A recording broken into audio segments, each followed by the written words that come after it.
Hello and welcome to the ACT Impact Hub here in the Lions Impact Studio. I'm Amy Williams, founder and CEO of Goodloop. Goodloop is a responsible platform that takes social impact strategies and turns them into brand strategies with meaningful, quantifiable ROI.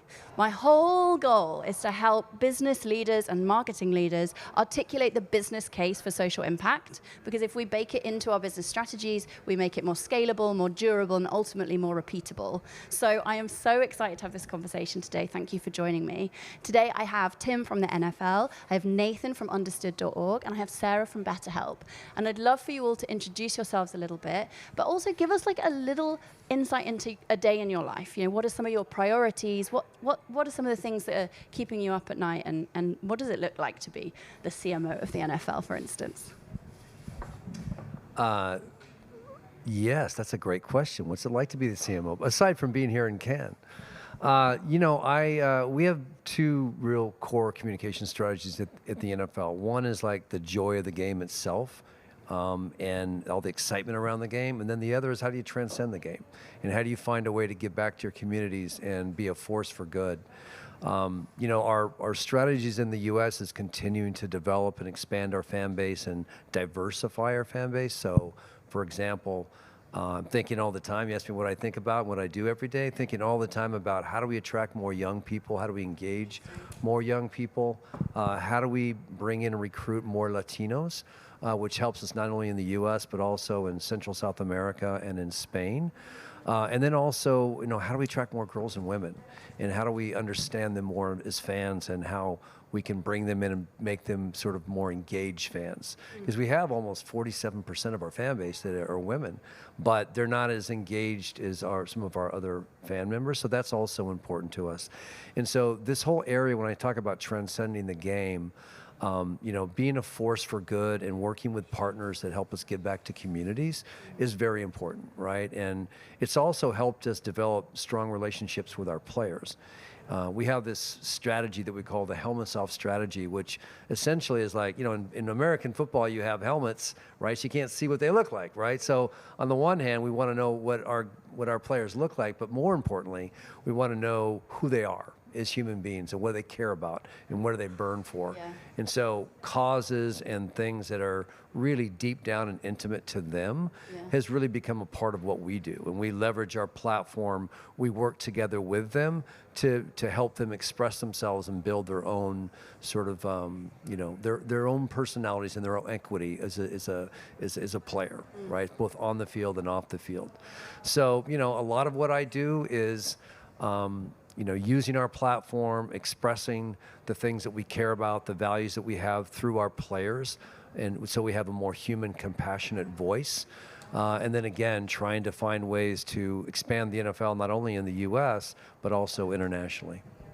Sounds like a lot of emails and PowerPoints. Yes. No, I'm teasing. It sounds huge. It sounds like a big job, and there's like all these different facets, like you say, growing new audiences, building the personalities of all these players in all these different teams. Like there's so much breadth to everything you just said, and I'm excited to dive in more. Yeah. What's a day in the life of your work, Sara? Yeah, well, thank you for having me. I love speaking about the work that I get to do. I say I have one of those pinch me jobs, right? So BetterHelp is the world's largest online therapy platform. We've helped over 6 million people globally. We have over 30,000 licensed therapists that we connect people with so that they can be on the pursuit of mental wellness. And so we say we exist to champion the well-being in all of us and break down barriers to mental wellness worldwide. And so day in the life is really thinking about how do we break down that stigma? And we find that stigma very much still persists when it comes to mental health. So we commissioned a report called The State of Stigma, and we found this year in 2026 that 85% of people globally say, yes, seeking support for your mental health is a good thing. But here's the paradox. 74% of people say that society gets in the way. When it comes to them seeking help, they fear what society will say about them. 74. And so collectively, I'll say, yes, this is a great thing. But when it comes to the individual, actually taking that first step is incredibly hard. So what I spend my time thinking about is how do we join conversations about mental health for better or worse, it's zeitgeist, it's in the culture. So where do we join those conversations? Who do we partner with to help us normalize mental health and encourage people to take that first step or to get back into therapy? So sports is a great way for us to tell those stories. So you think about the connection between physical fitness and mental wellness. You think about what it takes to be a high performer like someone in the NFL. We do a lot of partnerships with women's sports. So the rise of the fandom of the WNBA, I could talk about all day, and the collective effervescence of being a fan, right? And what does that take? And so we have 3 partnerships with the WNBA teams, with the Dallas Wings, who are sort of the underdog, the Las Vegas Aces, who of course were the champions last year, and the New York Liberty. Live like Big 3 blocks from fan, there, I know, exactly. And we do a lot of great social impact work with them as well, in addition to, of course, the BetterHelp branding and raising awareness. And doesn't it feel different when you go to a does. WNBA game? It does. The vibes, the energy, I mean, It does. it's incredible. So I have to say, like, I'm a Bay Area gal, so I'm a Dubs and the Valkyries. And when you go to Chase Center and you watch a Valkyries game, it is absolutely dynamic. It is packed. It's electric. Yeah. Even more than a Warriors, I think. Can I Heard it just here say this? first. One of the most impactful PSA programs that we ever did was for mental health and awareness. And we had all these NFL players who were very open and vulnerable and transparent about their own struggles. And it was so meaningful, particularly for teenagers.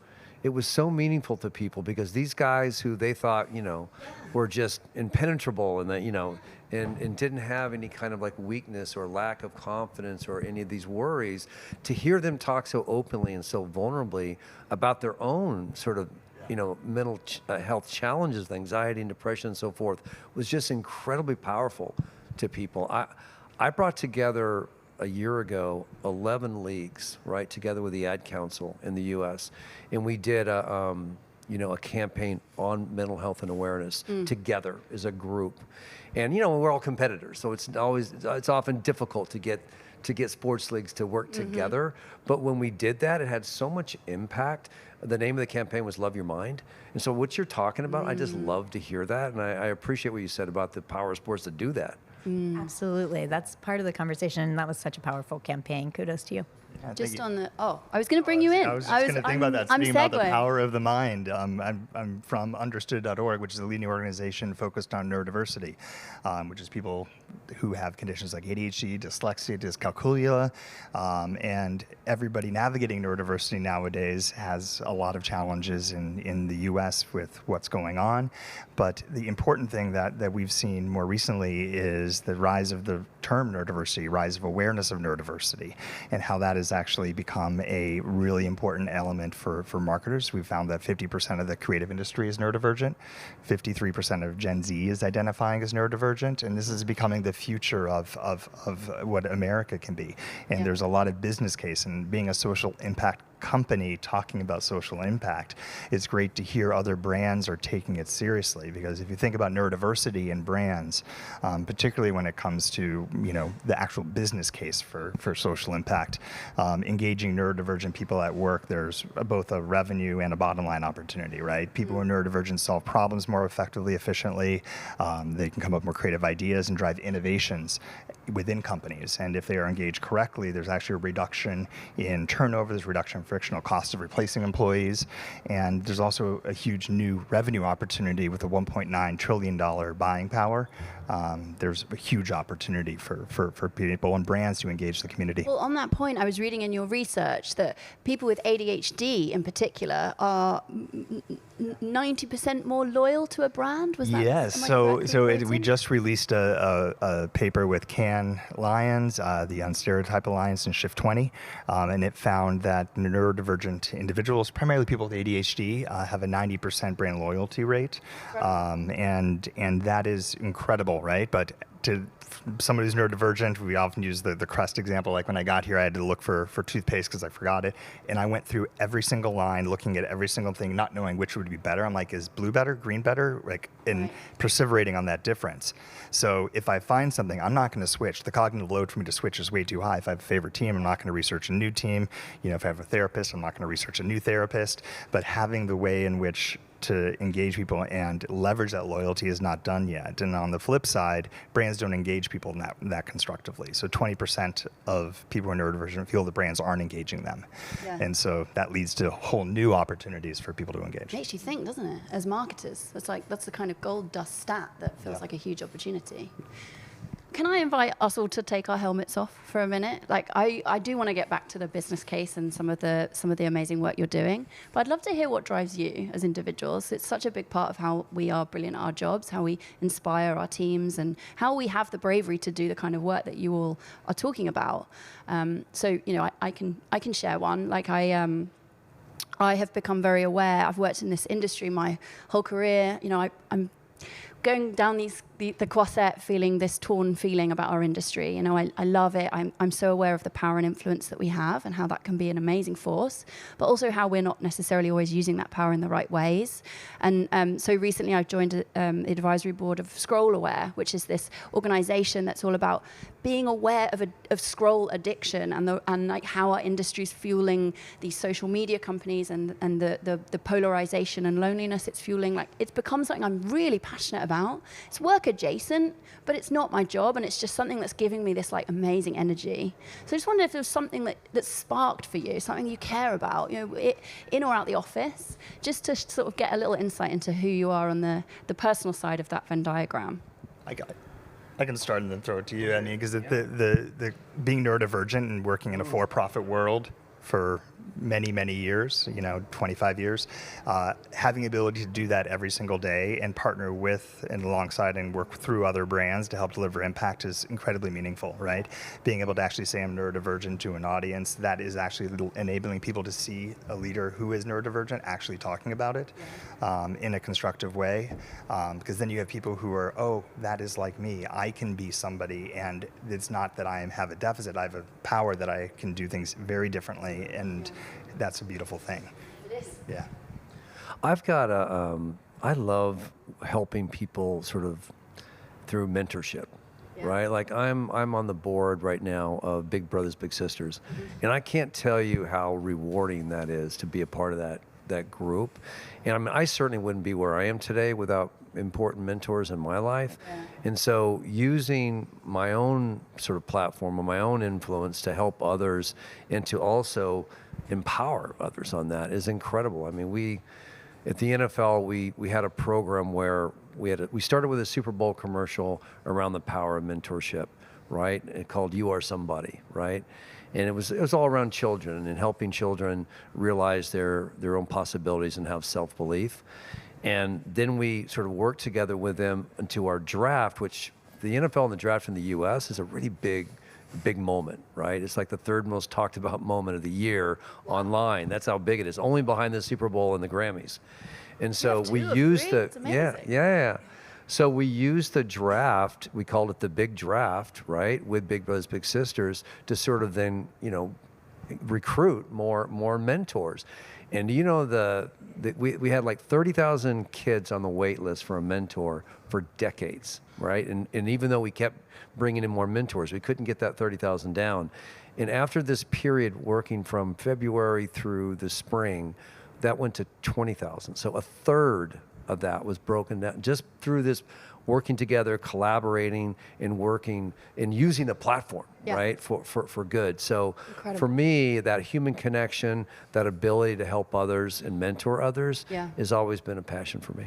Yeah, and I'll build on both of those. So I think it's really important for young people to see leaders who look like them. So I'm obviously a woman in business.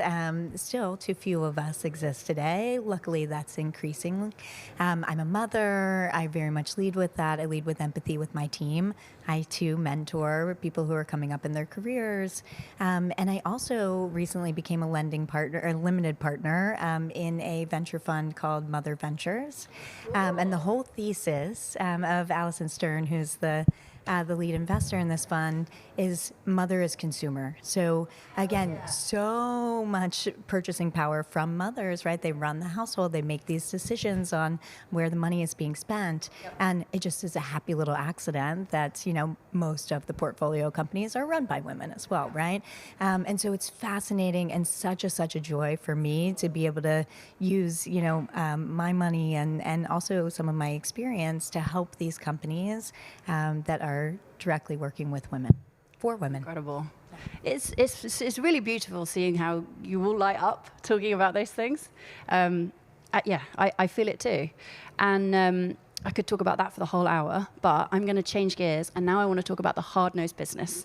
So no more feelings, no more warm and fuzzies. How did you get approval to use a huge investment like a Super Bowl spot to talk about your mentorship program and your partnership with Big Brothers and Big Sisters? And before you answer, I want to have a challenge, which is, I read about your incredible program, and I read the increased volunteer rates with that particular Big Brothers and Sisters house by 433%. So the social impact is clear, but what was the business impact? So the business impact for us is always around fandom, right? And the strength of that fandom, because let's face it, that's the way we earn money, right? We license out our content, and we partner with big brand partners that are global now, increasingly global. And so the size of that fan base and the diversity of that fan base is incredibly important. And the perceptions of the NFL that we have out there are very important to bring others closer, to help us in our ecosystem, right? They help us build our brand and bring more people in. And so, it's very clear that when the NFL shows that side of themselves, like we have our values, we have our partners, we know who we are, but like we have to express it in a powerful way as well, right? And what we've seen is that it improved perceptions of the NFL about the NFL being a uniter and NFL caring about their fans and their players significantly, which increased more attention, more viewing of our content and of our games, and also just increased overall more engagement.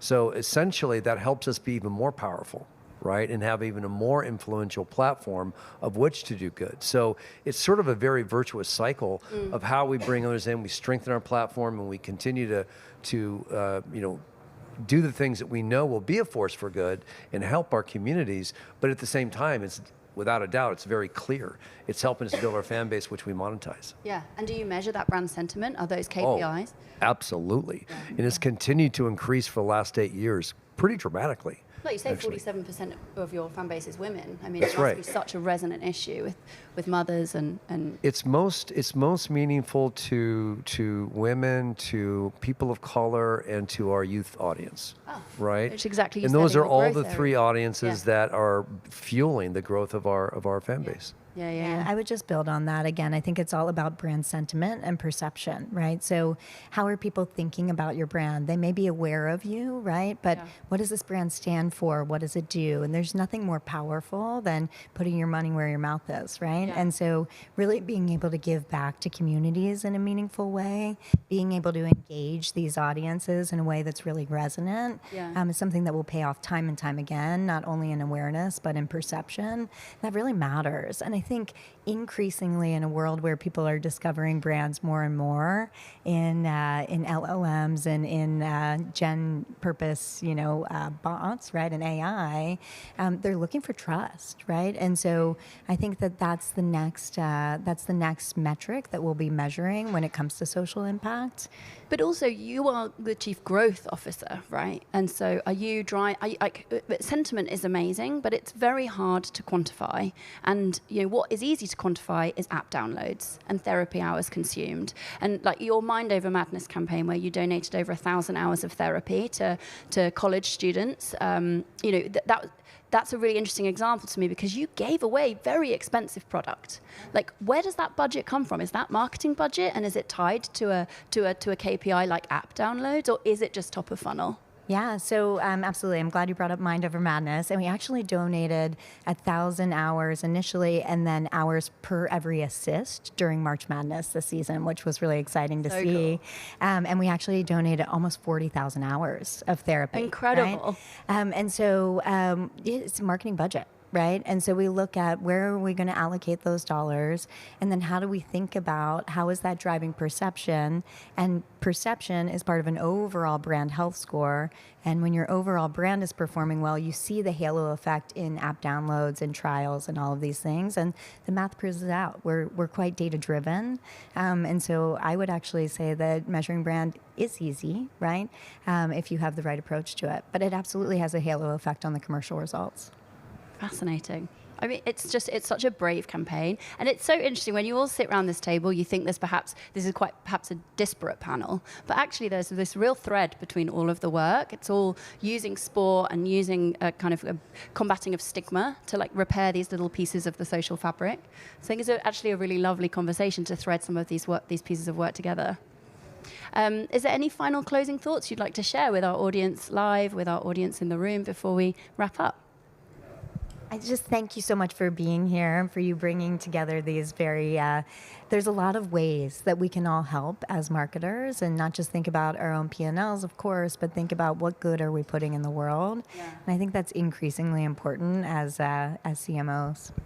The other thing I would say is that it's a complex time right now, right? And there's a lot of tension out there, not just in the U.S., but across the world. And I think the more brands lean in and provide messages of unity and empathy, I don't think has ever been so important, right? And I think that what often happens is that in times like this, brands retreat, right? They're afraid to move in and do things that might be a mistake and that might, result in something with a backlash or something that could go wrong.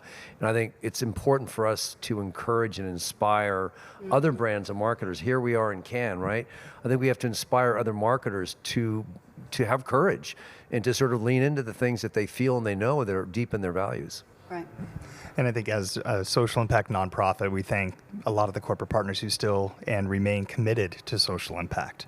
There are a lot who are pulling back, but are now retrenching and coming back into the scene to invest in the communities that they operate in.